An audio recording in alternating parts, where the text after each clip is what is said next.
1917 జనవరి 17న మేనకా గోపాలన్ మీనన్ మారుతూరి సత్యభామ దంపతులకు శ్రీలంకలోని కాండిలో జన్మించారు మన మారుతూరి గోపాల రామచంద్రన్. మారుతూరి గోపాల రామచంద్రన్ షార్ట్కట్లో ఎంజీఆర్ అని పిలుస్తారు. వీరిది కేరళ రాష్ట్రానికి చెందిన పాలక్. బ్రతుకు తెరువు కోసం శ్రీలంక వెళ్లారు. ఎంజీఆర్ నాన్న ఇంటి పేరు మేలక్కాల్, అమ్మగారి ఇంటి పేరు మారుతూర్. ఎంజీఆర్కి తన ఇంటి పేరుని అమ్మ ఇంటి పేరు నుంచి పెట్టుకున్నారు.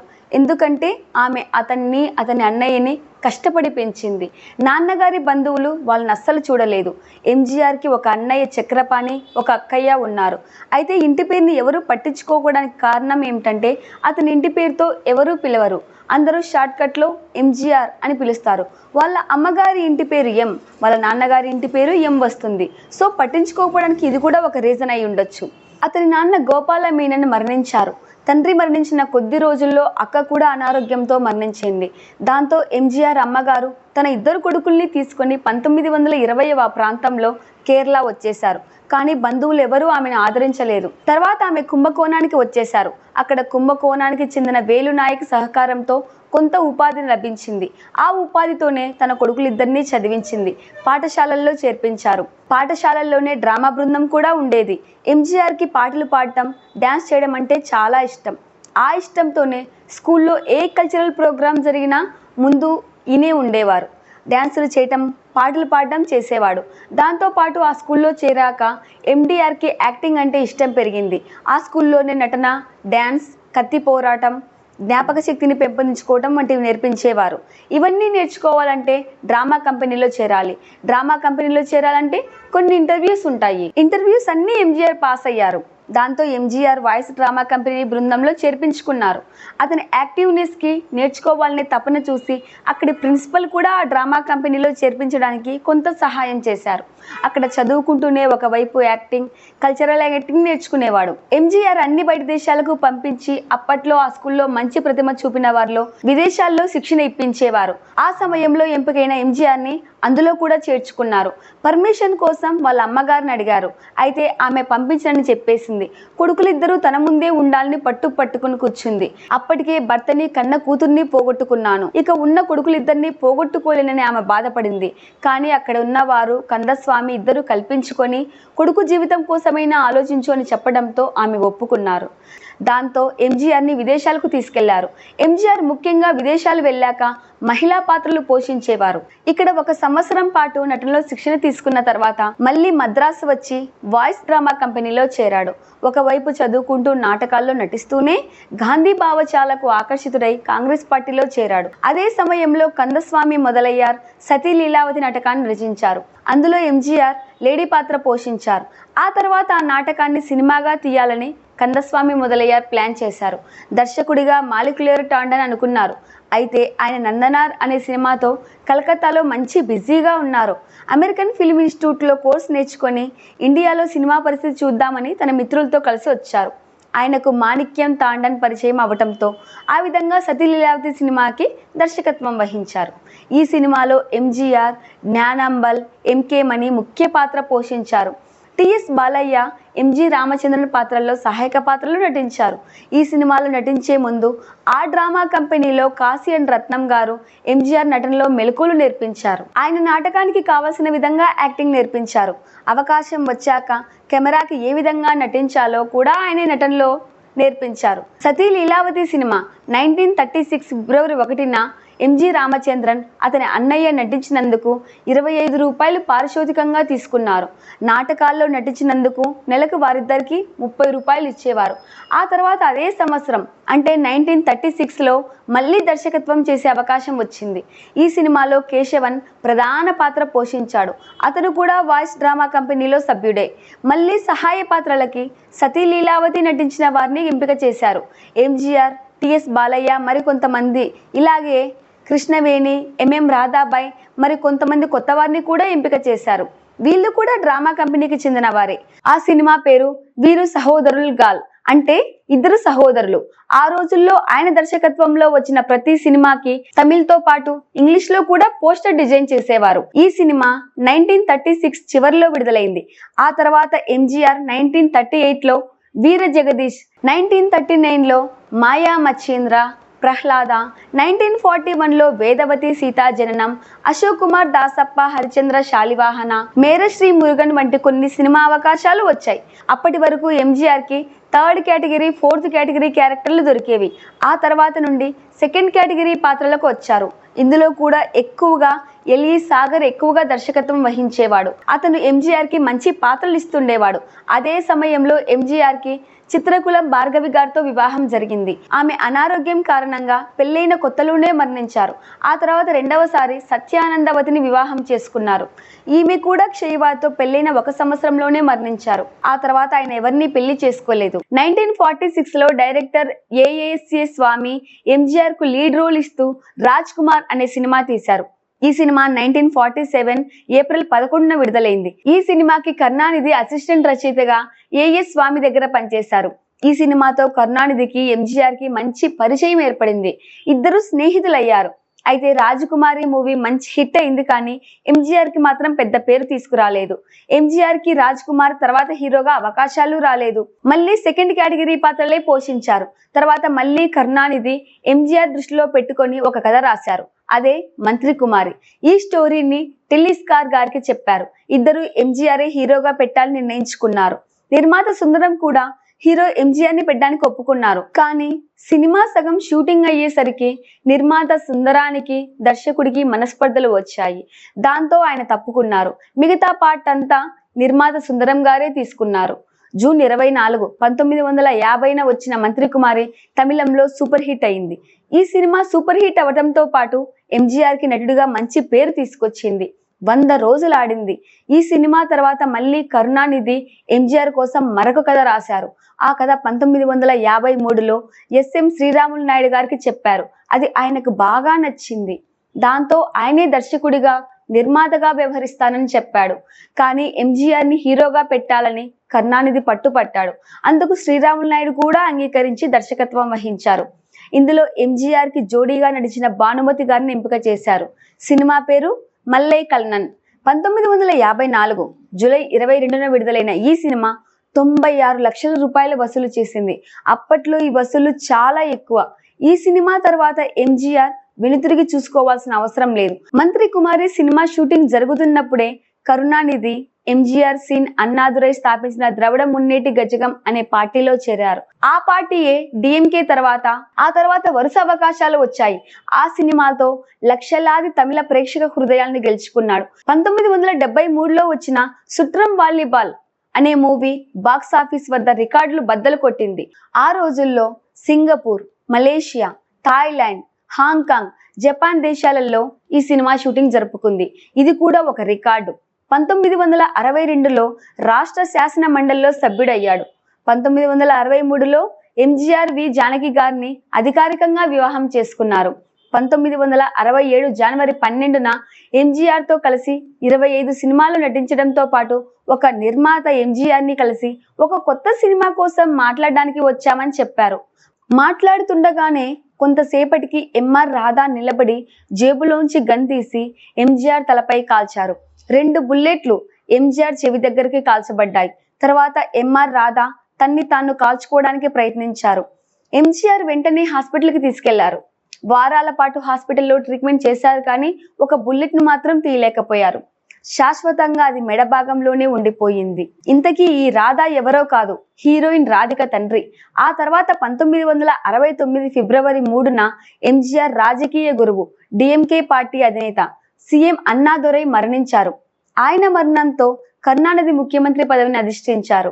ఎంజీఆర్ పార్టీ అధికారిని చేశారు. 1967లో డిఎంకే తరపున ఎస్టీ థామస్ మౌంట్ స్థానం నుంచి పోటీ చేసి మొదటిసారి ఎమ్మెల్యేగా గెలిచారు. ఎంజీఆర్ 27,674 ఓట్ల మెజారిటీతో గెలుపొందాడు. ఆ తర్వాత అదే నియోజకవర్గంలో నుండి 1971లో పోటీ చేసి 24,632 ఓట్ల మెజారిటీతో గెలుపొందాడు. 1972లో డిఎంకే నాయకుడు కరుణానిధి పెద్ద కొడుకు ఎంకే ముత్తును తన సినీ రాజకీయ వారసుడిగా ప్రకటించడం మొదలుపెట్టాడు. అదే సమయంలో కరుణానిధి పద్ధతి నచ్చిన ఎంజీఆర్ పార్టీలో అవినీతి పెరిగిందని ఆరోపణలు చేయటం మొదలుపెట్టాడు. 1972 నుండి ఎంజీఆర్ కరుణానిధి మధ్య పచ్చగడ్డి వేస్తే బగ్గుమని పరిస్థితి తయారైంది. కరుణానిధి తన తర్వాత ఎంజీఆర్ కు అధికారాన్ని చెందకుండా చేయాలని, తన తర్వాతి తన కొడుకే ముఖ్యమంత్రి అవ్వాలని కోరికతో ఉండేవాడు. ఎంజీఆర్ కరుణానిధిని దింపేసి తను సీఎం కావాలని కోరుకుంటేవాడు. దాంతో ఇద్దరి మధ్య ఆధిపత్య పోరు జరిగింది. అప్పటికే పార్టీలో 2 వర్గాలుగా చీలికలు స్టార్ట్ అయ్యాయి. అవినీతి ఆరోపణలు చేయటంతో కరుణానిధి ఎంజీఆర్ పార్టీ నుండి బహిష్కరించారు. డిఎంకే నుండి బహిష్కరించడంతో ఎంజీఆర్ 1972లో అక్టోబర్ 17న మదురైలో అన్న ద్రావిడ మున్నేట కజగం అనే కొత్త పార్టీని స్థాపించాడు. దీన్నే డిఎంకే అని కూడా అంటారు. తర్వాత ఈ పార్టీలో ఆల్ ఇండియా అన్న ద్రావిడ మున్నేటి కజగంగా పేరు మార్చారు. ఆ పార్టీ పెట్టాక ఎంజీఆర్ తన పార్టీ ప్రచారం కోసం సినిమాల్ని ఆయుధాలుగా వాడుకున్నాడు. నేతలు మాస్టర్ 1975లో వచ్చిన సినిమా కానీ, 1977లో వచ్చిన పాలింద్రం వాజుగా వంటి సినిమాలు తన పార్టీ ఆశయాలు చెబుతూ కరుణానిధిని ఎండగట్టారు. దాహం తీరని వాడు అని ఇండైరెక్ట్ గా విమర్శించారు. 1977లో జరిగిన 6వ సార్వత్రిక ఎన్నికల్లో డిఎంకే, కాంగ్రెస్, జనతా పార్టీలతో పాటు ఎంజీఆర్ స్థాపించిన పార్టీ కూడా పోటీ చేసింది. ఆ ఎన్నికల్లో ఎంజీఆర్ కమ్యూనిస్టు పార్టీ ఆఫ్ ఇండియాతో పొత్తు పెట్టుకున్నాడు. ఫార్వర్డ్ బ్లాక్ నాయకుడు పీకే ముఖ్యాదేవర్ కు మద్దతుగా గుడిలోని పట్టీ నియోజకవర్గంలో ఎంజీఆర్ పార్టీ తరపున ఎవరిని నిలబెట్టలేదు. అలాగే వనియంబడి నియోజకవర్గంలో ఇండియన్ ముస్లిం లీగ్ అభ్యర్థి అబ్దుల్ లతీఫ్ మద్దతు ఇచ్చారు. మొత్తం తమిళనాడు 234 సీట్లకు గాను ఎంజీఆర్ తన పార్టీ 332 స్థానాల్లో పోటీ చేసింది. ఆ ఎన్నికల్లో ఏఐఏడీఎంకే పార్టీ 144 సీట్లు గెలుచుకుంది. 1977 జూన్ 30న ఎంజీఆర్ తమిళనాడు ముఖ్యమంత్రిగా ప్రమాణ స్వీకారం చేశారు. భారతదేశంలో ఒక సినీ నటుడు ముఖ్యమంత్రి అవ్వటం అదే మొదటిసారి. భారతదేశ రాజకీయాల్లో అది ఒక సంచలనం, చారిత్రక ఘట్టం. ఒక్క తమిళనాడులోనే కాదు, దక్షిణ భారతదేశంలో ఎక్కడ సార్వత్రిక ఎన్నికలు జరిగినా ఎంజీఆర్ పోటీ చేశారు. కర్ణాటకలో 7 సీట్లు, కేరళలో 2 సీట్లు. ఇలా 1978లో జరిగిన ఎన్నికల్లో ఆంధ్రప్రదేశ్ లో 9 సీట్లు గెలుచుకున్నారు. అంటే దక్షిణ భారతదేశంలో ఎంజీఆర్ కి ఎంతటి క్రేజ్ ఉందో మనకు అర్థమవుతుంది. 1977లో జరిగిన పార్లమెంట్ ఎన్నికల్లో ఏఐఏడీఎంకే కాంగ్రెస్ తో పొత్తు పెట్టుకుంది.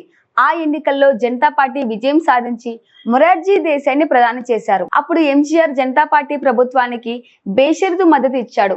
ముఖ్యమంత్రి అయ్యాక ఎంజీఆర్ రాష్ట్ర అభివృద్ధికి, విద్యకు అధిక ప్రాధాన్యత ఇచ్చాడు. కాంగ్రెస్ ముఖ్యమంత్రి కె కామరాజు ప్రవేశపెట్టిన మిట్టెపోయిన పథకాన్ని ఎంజీఆర్ పోషక భోజనంగా మార్చారు. 1982లో చక్కెర పిండి కుడుము తయారు చేసి బలహీనమైన పిల్లలకి అందించాడు. దీని ద్వారా 1,20,000 మంది పిల్లలు ప్రయోజనం పొందారు. అలాగే ఉమెన్ స్పెషల్ పోలీసులు మద్యపాన నిషేధం ప్రవేశపెట్టారు.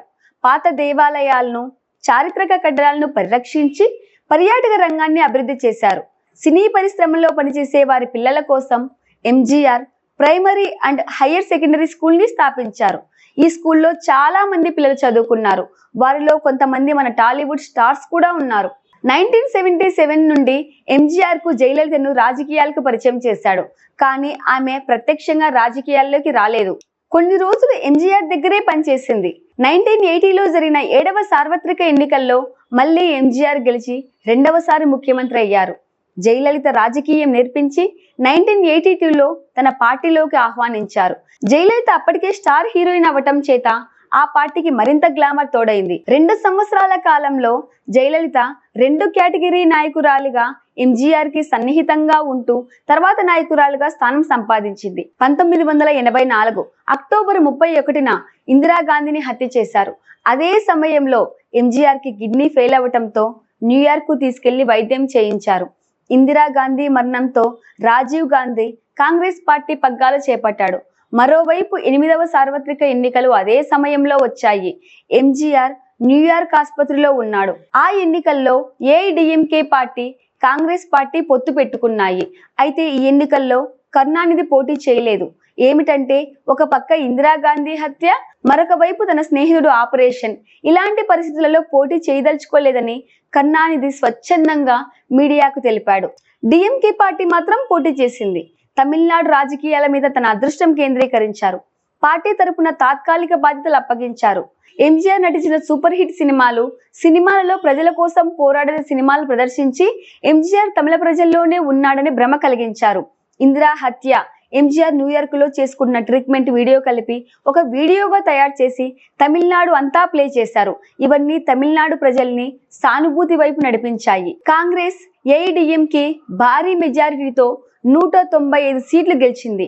1985 ఫిబ్రవరి 4న ఎంజీఆర్ న్యూయార్క్ నుండి మద్రాసు వచ్చారు. ఫిబ్రవరిలో ముఖ్యమంత్రిగా మూడవసారి ప్రమాణ స్వీకారం చేశారు. మూడవసారి ముఖ్యమంత్రి అయ్యాక ఆరోగ్యం అతనికి అస్సలు సహకరించలేదు. నెలకు 2 నెలలకు ప్రతిసారి న్యూయార్క్ వెళ్లాల్సి వచ్చేది. చివరికి ఆరోగ్యం పూర్తిగా దెబ్బతినడంతో 1987 డిసెంబర్ 24 తెల్లారి 3:30 మనపక్కంలోని రామవరం గార్డెన్ ఫామ్ హౌస్ లో కన్ను మూశారు. తమిళనాడులో ఏకదాటిగా అత్యధిక కాలం 10 సంవత్సరాలకు పైగా ముఖ్యమంత్రిగా పనిచేసిన రికార్డ్ నేటికి ఎంజీఆర్ పేరునే ఉంది. చనిపోయిన 1 సంవత్సరంలోపే 1988లో ఎంజీఆర్ కి భారతదేశం అత్యున్నత పౌర పురస్కారం భారతరత్న ప్రకటించారు. తమిళ ప్రజలు ఎంజీఆర్ ని ముద్దుగా పురిచి తలైవా అని పిలిచేవారు. అంటే విప్లవ నాయకుడు అని అర్థం. 2006 డిసెంబర్ 7న ఎంజీఆర్ విగ్రహాన్ని పార్లమెంట్ హౌస్ లో ఆవిష్కరించారు. తమిళనాడులో ఆయన గౌరవార్థం ఎన్నో ప్రాంతాలకు, రోడ్లకు, ప్రజా సంపదకు ఎంజీఆర్ పేరును పెట్టారు. 2017లో 100 సంవత్సరాలు పూర్తయిన సందర్భంగా మన భారత ప్రభుత్వం 100 రూపాయల నోటు పైన 5 రూపాయల నోటు మీద ఎంజీఆర్ స్మారక చిహ్నాన్ని జారీ చేసింది. ఇంకా ఎన్నో గౌరవాలు, ఎన్నో రివార్డులు ఎంజీఆర్ కి దక్కాయి. 2020లో కూడా తమిళ ప్రభుత్వం ఆయన గౌరవార్థం చెన్నై సెంట్రల్ మెట్రో స్టేషన్ పేరుని doctor MG Ramachandran central metro station గా పేరు మార్చారు. ఎంజీఆర్ మరణం తర్వాత ఆయన సతీమణి జానకి గారిని ముఖ్యమంత్రి పదవిని చేపట్టారు. కానీ అప్పటికే ఎంజీఆర్ వారసురాలుగా పేరు పొందిన జయలలిత జానకి గారిని ముఖ్యమంత్రిని చేయడం రుచించలేదు.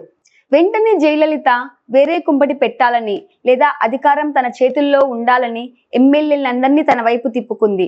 దాంతో జానకి గారు కేవలం 24 రోజులు మాత్రమే ముఖ్యమంత్రిగా పనిచేశారు. ఆ తర్వాత 1989లో 9వ సార్వత్రిక ఎన్నికలు వచ్చాయి. అనుకున్నట్లుగానే జయలలిత బయటికి వచ్చి ఎన్డీఆర్ డిఎంకే పార్టీని స్థాపించింది. దాంతో ఏఐఏడీఎంకే పార్టీకి జానకి గారు అధ్యక్షులయ్యారు. కానీ ఆ ఎన్నికల్లో జానకి గారు దారుణంగా ఓడిపోయారు. అధికారానికి కావలసిన సీట్లు రాలేదు. జానకి గారు రాజకీయాల నుండి తప్పుకున్నారు. జయ తన పార్టీని ఏఐడిఎంకే పార్టీలో విలీనం చేసి మొత్తం పార్టీని తన చేతుల్లోకి తీసుకుంది. ఎంజీఆర్ గారు మొత్తం 137 సినిమాల్లో నటించారు. 3 దశాబ్దాలకు పైగా తమిళ సినీ పరిశ్రమలో అగ్రనాయకుడిగా ఆధిపత్యం సంపాదించాడు. ఎంజీఆర్ నటించిన చివరి చిత్రం నల్ల తాగినాదు కేకం. ఇది 1991లో విడుదలైంది. తమిళనాడులో ఎంజీఆర్, తెలుగులో ఎన్టీఆర్ వీరందరూ గొప్ప రాజకీయవేత్తలని చెప్పాలి. తమిళ ప్రజలు ఎంజీఆర్ ని ఎప్పటికీ మర్చిపోలేరు. ఫ్రెండ్స్, ఈ వీడియో కనుక మీకు నచ్చినట్లయితే ప్లీజ్ లైక్ చేయండి, షేర్ చేయండి, కామెంట్ చేయండి. సబ్స్క్రైబ్ చేయడం మాత్రం మర్చిపోవద్దు.